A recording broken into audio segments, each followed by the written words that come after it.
Oslo, les Français disputent le premier des 3 derniers matchs des tours éliminatoires de la Coupe du Monde. Je le disais tout à l'heure, les Français n'ont plus le droit à l'erreur. Ils sont actuellement réunis à Clairefontaine autour de Michel Platini. Bonjour Michel. Il m'entend Michel Platini? Oui, très bien. Ah voilà, très bien. Michel, comment ça va à Clairefontaine? Quel a été le programme de la journée? On a fait un entraînement très léger en fin d'après-midi. C'est tout? Puis repos, sieste, télévision? Oui, non, mais parce qu'en principe, dans le football, 48 heures avant un match, on travaille très peu, on fait surtout de la récupération. Les joueurs, ils ont intérêt à être en forme toute l'année, et quand ils viennent dans un stage, ça dure 3-4 jours, alors ils ont besoin de récupérer pour préparer ce match. Michel, on a le sentiment que l'état d'esprit a changé dans cette équipe depuis la Suède. Est-ce que c'est une bonne impression? Quand on gagne, c'est plus facile, monsieur Zabel. Oui.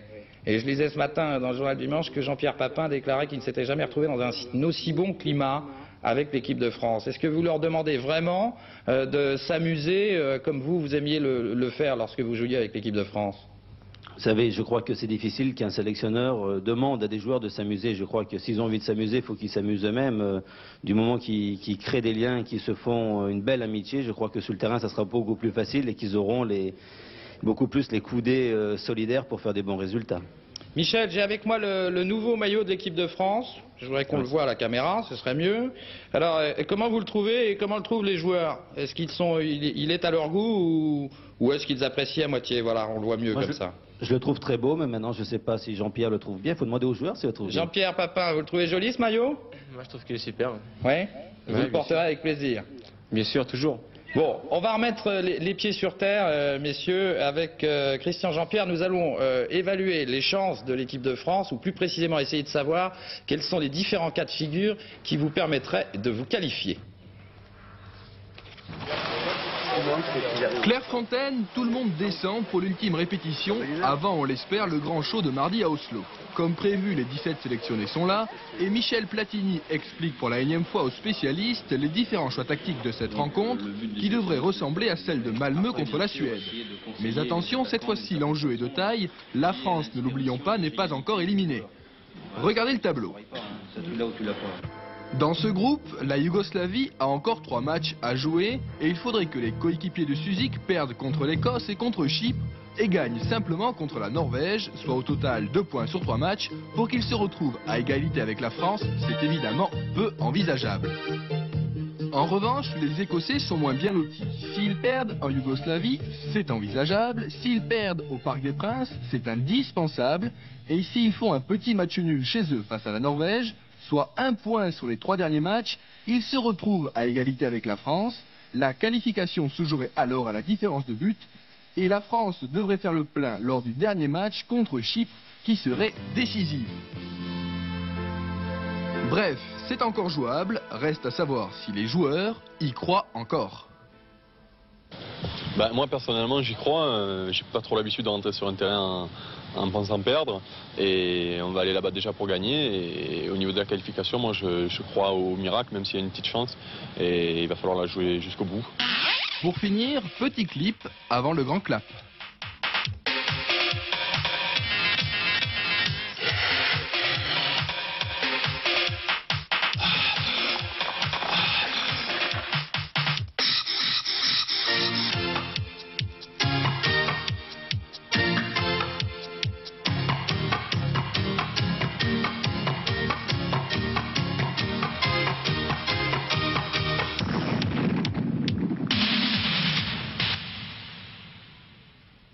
Rendez-vous mardi et rendez-vous mardi à 23 h en différé sur TF1. Michel, est-ce que vous croyez réellement aux chances de l'équipe de France là pour cette Coupe du Monde? Autrement dit, est-ce que vous travaillez à long ou à court terme? À long terme, ça voudrait dire que vous préparez la Coupe du Monde de 94 aux États-Unis.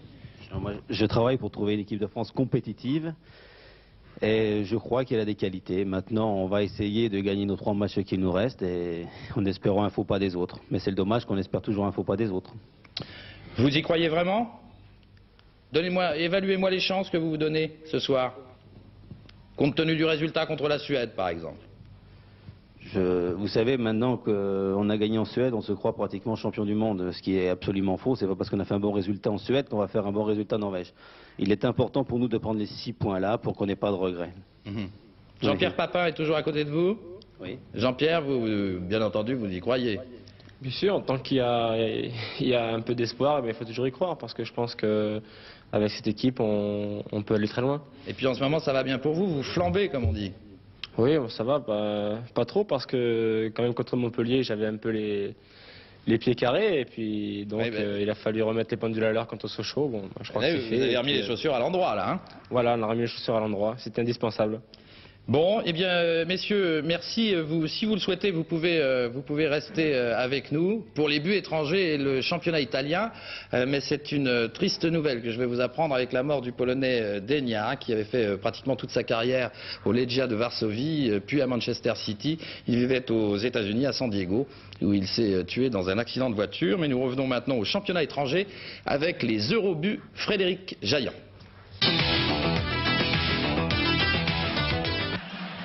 Septième journée en Allemagne et but du Polonais Bunkel, 1-0 pour le Bayer Leverkusen sur son terrain face à Mannheim. Image spectaculaire ici et deuxième but pour Leverkusen à 20 minutes de la fin. Non, il n'y a pas hors-jeu car ce numéro 7, Reinhardt, est venu de derrière. Il permet à Bunkel de marquer son deuxième but. Le troisième étant signé Demal, Leverkusen vainqueur 3-0. Toujours en Allemagne, but sur penalty de Kunz, 1-0 pour Kaiserslautern face à l'Eintracht de Francfort. Puis toujours Kunz en deuxième période pour le deuxième but de Kaiserslautern qui l'emporte 2-1. Binz réduisant l'écart pour Francfort qui subit sa première défaite et est rejoint en tête du championnat par le Bayern. Espagne à présent, première journée et surprise avec la défaite du FC Barcelone sur le terrain de Valladolid. Premier but marqué par Jankovic après un quart d'heure de jeu. Ensuite, malgré les renforts de Laudrup et surtout Koeman, les vainqueurs de la Coupe des Coupes encaissent un deuxième but signé Damian. Hugo Sanchez fait des émules et Barcelone battu 2-0.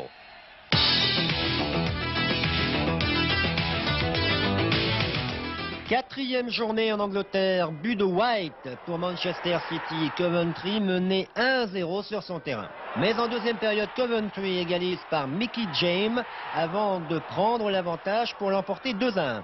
Dernier but de Smith. Coventry devient leader du championnat d'Angleterre et prend ainsi la place laissée vacante par Chelsea. L'autre Manchester United, cette fois, recevait les Canaries de Norwich. Ces derniers, à l'extérieur, donc, vont l'emporter 2-0. Ils s'emparent de la deuxième place. Cette année encore, la lutte s'annonce passionnante en Angleterre. Qui remportera le championnat et succédera à Arsenal? Avant de passer au championnat italien, il y avait des matchs de coupe cette semaine et Michel Platini, vous allez voir que votre ancien club, la Juve, a connu quelques problèmes à cause d'un petit animal à poil, Pascal Pro, pas Pascal Pro, l'animal. Regardez. Mercredi soir, lors d'une rencontre de la Coupe d'Italie, la Juventus s'opposait à une équipe de série inférieure, Taranto, et un chat sur le terrain qui paralyse le match. Alors, dans ces cas-là, il n'y a qu'une solution. Il faut se dévouer. La Juventus, grand seigneur, laisse faire les visiteurs. Et c'est le libéro de l'équipe qui va essayer de donner le bébé au ramasseur de balles qui le refuse. Le chat profite de la situation. Nouvelle course. Encouragé par tous les supporters.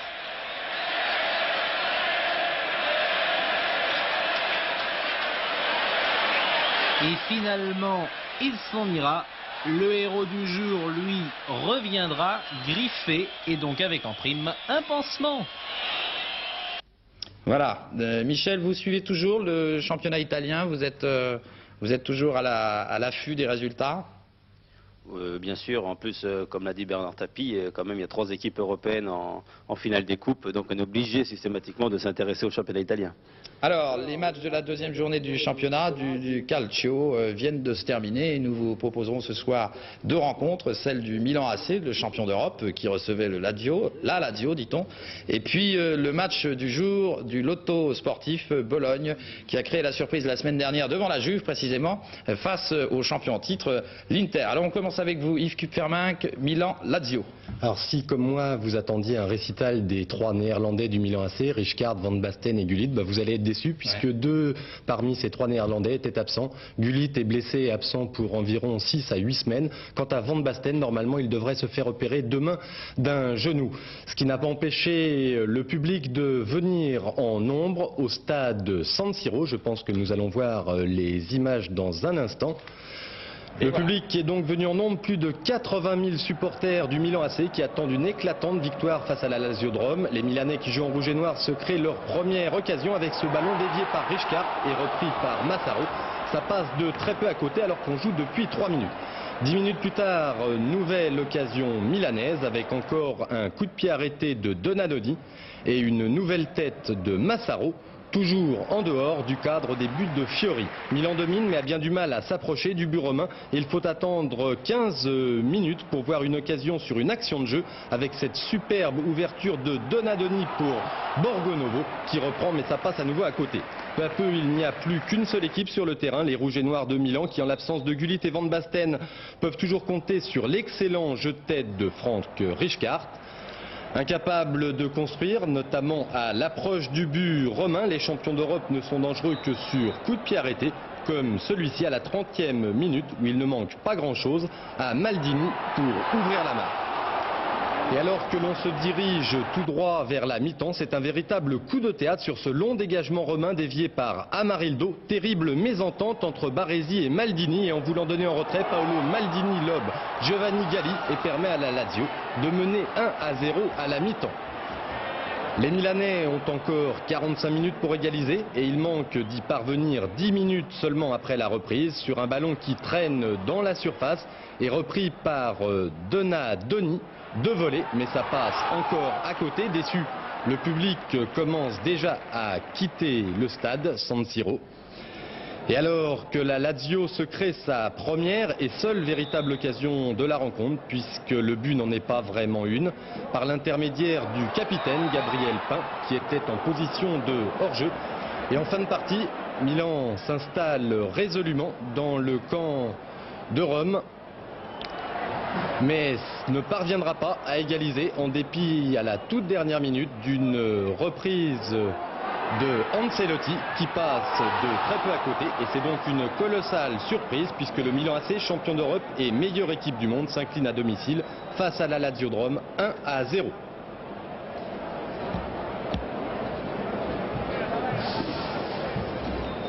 Grosse surprise, hein, Michel Platini, et le Milan a quand même bien changé depuis que vous l'aviez laissé dans le calcio.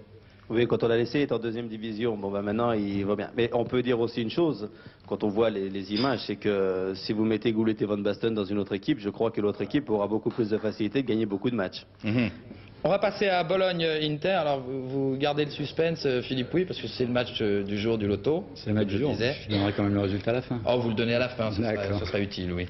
Oui, effectivement, c'est le premier déplacement de l'Inter qui a réussi une saison exceptionnelle en championnat l'année dernière, puisque l'Inter a perdu seulement 2 rencontres et a réussi 6 matchs nuls, ce qui doit faire sur 34 matchs, vous faites le calcul rapidement, 26 victoires, c'est pas mal. Mais je crois que l'objectif cette année de l'Inter, ce sera peut-être de succéder aux frères ennemis le Milan AC. Alors on va aller à Bologne donc pour voir ce premier déplacement de l'Inter de Milan à Bologne, un stade de Bologne comme pratiquement tous les stades italiens pleins, et vous allez voir que ce sont les Bolognais qui mettent les premiers la pression avec un bon tir de Giovanni que Zenga est obligé de repousser du point. C'était à la 5e minute.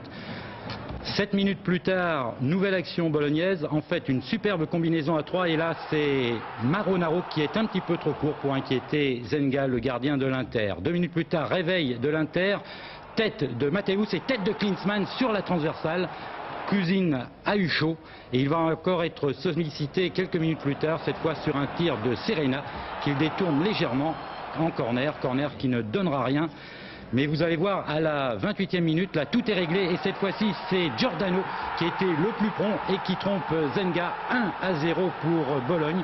Bologne qui confirme son excellent début de saison, puisque la semaine dernière, les Bolognais avaient réussi un match nul à Turin face à la Juventus. 39e minute maintenant, une faute indiscutable. L'arbitre, monsieur Lobello, siffle un coup franc tiré par l'Allemand Matthäus et repris de la tête par l'autre Allemand Klinsmann. Cousin est battu 1-1, c'est le score à la mi-temps. Vous le voyez, Klinsmann marque là son premier but en championnat italien, puisque l'année dernière il jouait à Stuttgart. Et puis maintenant, on retrouve Giordano face à Mandorlini. Monsieur Lobello estime qu'il y a eu obstruction, alors il n'hésite pas, il montre le point de pénalty, ce qui ne réjouit pas les joueurs de l'Inter. C'est la 56e minute et Giordano se fait justice, Zenga pose, mais la balle est au fond. 2-1 pour Bologne et bien sûr côté de l'Inter on se bat pour arracher cette égalisation avec une nouvelle fois une tête surprenante de Klinsmann qui précède Cousin et une fois encore c'est le poteau qui sauve Cousin, le gardien de Bologne.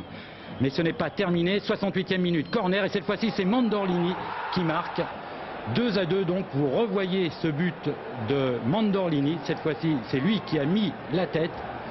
2-2 donc, un match qui a été remarquable et il y a eu encore beaucoup d'occasions.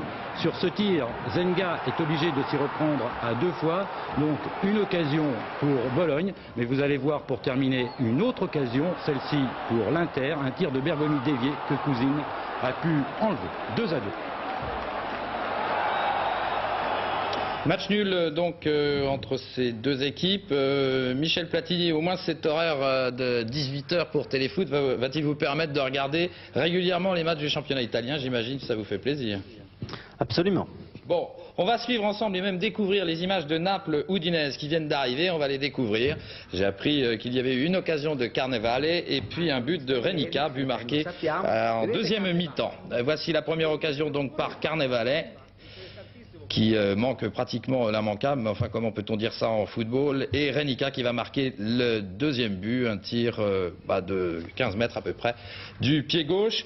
Michel, un commentaire sur tous ces buts du championnat et sur ce championnat italien, est-ce que ça vous inspire quelque chose de particulier? Non, pas grand-chose. Ça me fait toujours plaisir de voir beaucoup de buts et c'est vrai qu'on voit toujours les meilleures occasions. On les voit se concrétiser surtout. Donc on ne voit pas le match parfaitement dans son... Je crois que vous devriez un peu plus mettre 2-3 minutes par match, je pense. Ah mais on va suivre vos conseils. N'hésitez pas à nous en donner. Ils sont toujours les bienvenus. Michel, vous prenez l'avion quand? Demain matin. Demain matin, et quel est le programme d'ici là? Détente toujours, repos, dîner tranquille? D'ici là, on va préparer les valises, on va se mettre à table à 7h30, puis on va aller se coucher bientôt, à moins que certains joueurs jouent un peu aux cartes, mais j'espère qu'ils jouent pas trop tard. Ouais. Vous surveillez tout ça? Pas trop, parce que j'ai entièrement confiance en eux. Très bien. Et ensuite, demain matin, on se lèvera assez tôt pour prendre l'avion à 9h30, un charter qui nous amènera directement à Oslo. Et là, dès l'arrivée, entraînement, où vous allez reconnaître un peu les lieux avant? Non, on s'entraînera le soir à 17h au stade où on jouera après-demain. Très bien. En tous les cas, merci Michel et merci à Papin également d'avoir été nos invités aujourd'hui. Bon voyage et bon match. Et puis on vous retrouve mardi soir en différé à 23h sur TF1. Et puis dimanche, vous nous retrouvez à 18h pour Téléfoot. C'est le nouvel horaire désormais. Je pense qu'il convient à beaucoup de monde. Au nom de toute l'équipe de Téléfoot, merci de nous avoir suivis. Passez une excellente fin de soirée. Vous allez retrouver en compagnie d'Anne Sinclair un vrai passionné de football. J'ai nommé Guy Bedos. À plus tard.